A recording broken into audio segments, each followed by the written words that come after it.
Touch screen हमारी जिंदगी का एक अहम जुज बन चुके हैं, लेकिन अब साइंसदानों ने ऐसा रोगन तैयार किया है जो बहुत कम खर्च में आपके घर की दीवार को टच स्क्रीन में तब्दील कर सकता है। इस तरह वो दिन दूर नहीं जब दीवारें हमारे हाथ के इशारों से रोशनी खोले या बंद करेंगी, घर का दर्जा हरारत तब्दील करेंगी और दीगर अहम अमूर अंजाम देंगी। डिज्नी कंपनी और यूनिवर्सिटी के माहिरीन ने मिलकर एक ऐसा कम खर्च पेंट बनाया है जो पूरे घर को एक इंटरएक्टिव टच सेंसर में तब्दील करता है। इसे वॉल प्लस प्लस का नाम दिया गया है, जो आपके घर की दीवारों को स्मार्ट बना देगा। और ये इतना कम खर्च है कि 1 मुरब्बा मीटर दीवार को टच स्क्रीन बनाने के लिए सिर्फ $20 या पाकिस्तानी 2000 रुपए की लागत आएगी, जबकि माहिरीन ने कहा है कि बड़े पैमाने पर इसकी तैयारी के बाद इसकी कीमत मजीद कम हो जाएगी। ताहम ये स्मार्टफोन और टैबलेट की तरह बहुत दुरुस्ती से काम नहीं करता। वॉल प्लस प्लस ये बता सकता है कि कौन दीवार के पास खड़ा है और इसका मोहल्ले को बयान करता है।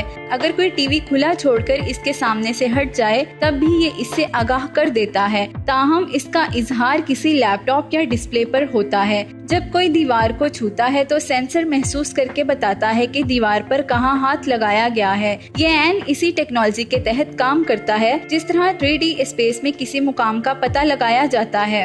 डिज्नी रिसर्च कंपनी शायद इस टेक्नोलॉजी को ऑगमेंटेड रियलिटी में जस्ब करके इसे थीम पार्क और म्यूजियम वगैरह में इस्तेमाल करने का इरादा रखती है, लेकिन डिज्नी ने अब तक इस तहकीक के इस्तेमाल से आगाह नहीं किया है। मजीद इस तरह की इंफॉर्मेटिव वीडियोस हासिल करने के लिए हमारा फेसबुक पेज वैल्यू HDTV जरूर लाइक कीजिए। अपनी मेजबान अनसब नाज को इजाजत दीजिए। अल्लाह हाफिज।